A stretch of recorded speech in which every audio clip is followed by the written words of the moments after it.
আমরা কোনোদিনও কখনো অন্যায়কে প্রশ্রয় দিব না এবং অন্যায়ের কাছে মাথা নত করব না।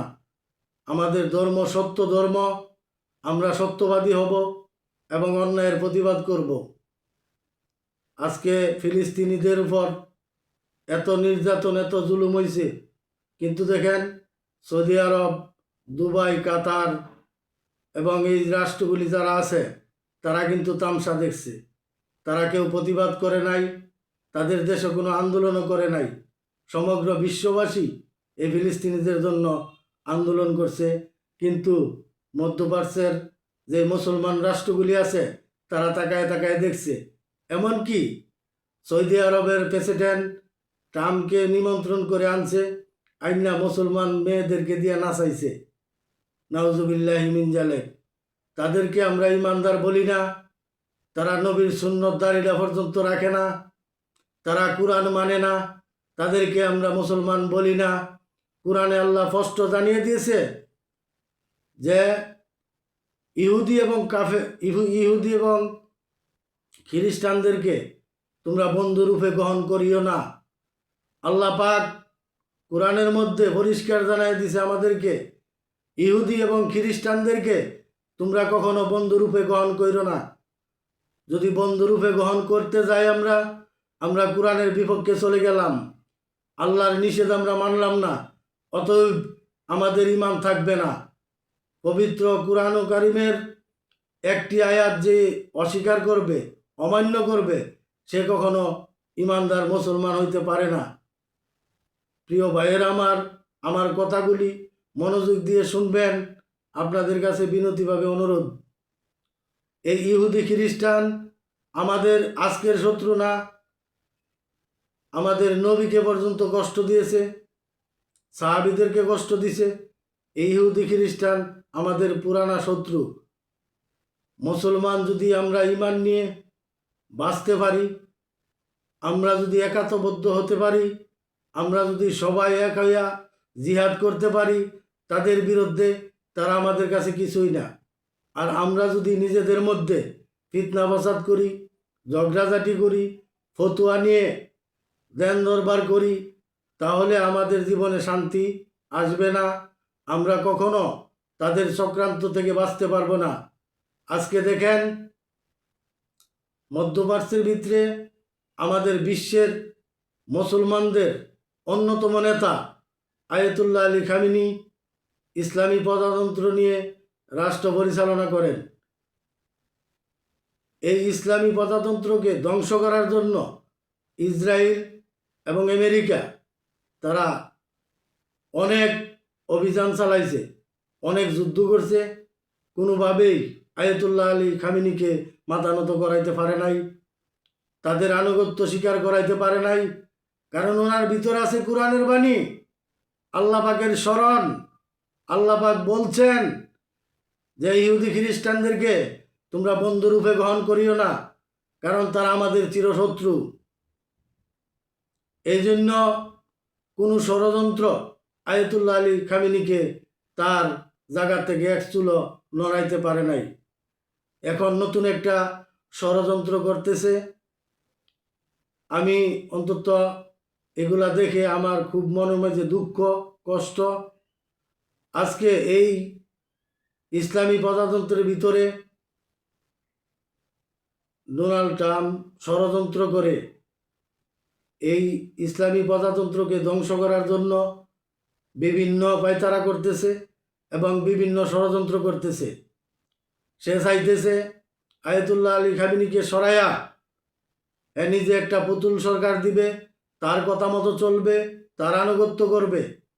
যদি কোনো কথায় এই কাজে সে সফল হয়, তাহলে মধ্যপ্রাচ্যে মুসলমানদেরকে দাসে পরিণত করবে এবং ইহুদি খ্রিস্টানরা আমাদের মুসলমানদের উপরে অত্যাচার, অবিচার, জুলুম, নির্যাতন করতেছে, আরও অনেক বেশি করে করবে। কারণ একমাত্র আমাদের ধর্মীয় নেতা আয়াতুল্লাহ আল খামেনি, আল্লাহ ওনারে দীর্ঘ হায়াত কামনা করি, আল্লাহ ওনাকে হায়াতে তৈবা দান করুক, এই কামনা করি। আমি আজকে এইখান থেকে জানি না আমার ভিডিও কত দূর যাবে, আমার কথা কতটুক চলবে।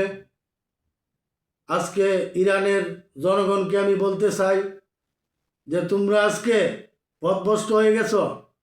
আয়াতুল্লাহ আলী খামেনির বিরুদ্ধে তোমরা আন্দোলন করতেছ, অগ্নিসংযোগ করতেছ, দেশের সম্পদ নষ্ট করতেছ। তোমাদের কি ইমান চলে গেছে?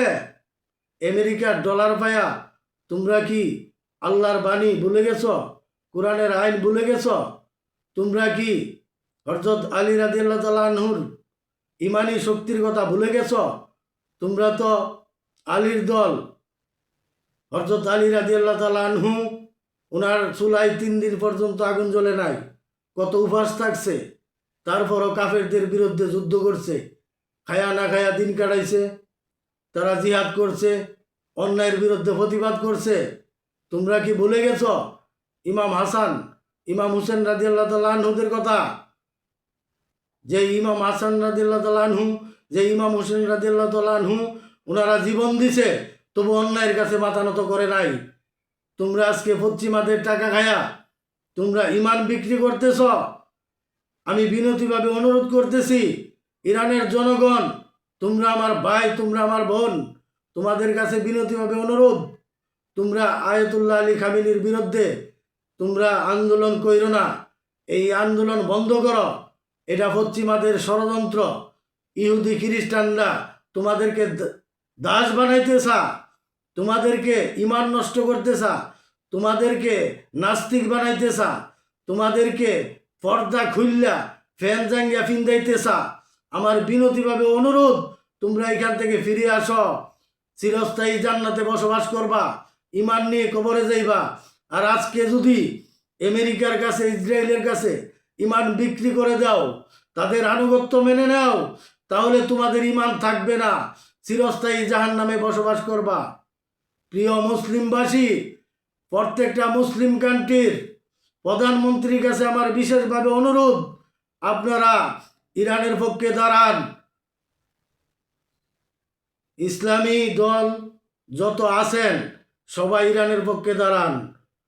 ইসলাম নিয়ে যত দ্বন্দ্ব থাকুক নিজেদের মধ্যে, ফতোয়া নিয়ে যত দ্বন্দ্ব থাকুক, হাদিস নিয়ে যত দ্বন্দ্ব থাকুক, এগুলো এক সাইডে রেখে দেন। এখন ইরানকে বাঁচাইতে হবে। মুসলিম কান্ট্রি যদি বাঁচতে হয়, মুসলিম কান্ট্রির মানুষ যদি শান্তিতে বসবাস করতে হয়, তাহলে ইরানকে টিকিয়ে রাখতে হবে। যদি ইরানকে তারা ধ্বংস করতে পারে, তাহলে প্রত্যেকটি মুসলমান কান্ট্রিকে তারা ধ্বংস করবে। তাদের ষড়যন্ত্র শয়তানের চক্রান্ত থেকে আরো ভয়ঙ্কর। তাদের ষড়যন্ত্র মুসলমানদের ধর্মকে ধ্বংস করার ষড়যন্ত্র। তারা বিভিন্নভাবে ষড়যন্ত্র করে মুসলমানদের দেশে ঢুকে মুসলমানদের সম্পদ লুণ্ঠন করে এবং মুসলমানদেরকে তারা দাস বানাইতে চায়। প্রিয় বিশ্ববাসী, আমার বিশেষভাবে অনুরোধ, আমি একজন সাধারণ মূর্খ, আমার তেমন জ্ঞান নাই, আমি স্কুলও পড়ি নাই, মাদ্রাসায়ও পড়ি নাই, আমি একজন মূর্খ মানুষ। আমি আর কি বলবো? মক্কার ইমাম সাহেবের কাছে আমার বিনতি অনুরোধ, আপনি কেন বলেন না কোরআনের কথা? আপনার প্রধানমন্ত্রীকে জানিয়ে দেন যে আল্লাহ পাক কোরআনে ঘোষণা করছে, ইহুদি খ্রিস্টানদেরকে বন্ধুরূপে গ্রহণ করিও না। এই কথাটা আপনি বিশ্ব ইমাম, কাবাগরের ইমাম, আপনার প্রতি আমার বিশেষভাবে অনুরোধ, আপনি এই কথাটা জানিয়ে দিন, কোরআনের এই বার্তাটা আপনি পৌঁছিয়ে দিন। প্রত্যেকটা মুসলিম কান্ট্রির প্রধানমন্ত্রীর কাছে এই বার্তাটা অনুরোধ আপনি পৌঁছাইয়া দিন যে আল্লাহ পাক রব্বুল আলামিন পবিত্র কালামুল্লাহ শরীফে বলছেন যে ইহুদি খ্রিস্টানকে বন্ধুরূপে গ্রহণ করিও না, তাদের তোমাদের প্রকাশ্যের শত্রু। মুসলমানদের শত্রু হইল ইহুদি এবং খ্রিস্টান। প্রিয় বিশ্ববাসী, আমি আপনাদের কাছে বিনতিভাবে অনুরোধ জানাই, আপনারা ইহুদি খ্রিস্টানের চক্রান্ত থেকে বেঁচে থাকবেন এবং দেশকে রক্ষা করবেন। তাদের চক্রান্ত শয়তানের চক্রান্ত থেকে আরও ভয়ঙ্কর। এই চক্রান্ত থেকে আমাদের দেশ এবং মুসলমান ভাই বোনদেরকে আল্লাহ রক্ষা করুক। আল্লাহর কাছে এই দোয়া কামনা করি। আলহামদুলিল্লাহ রব্বিল আলামিন। আসসালামু আলাইকুম রহমতুল্লাহ বারাকাতুহু।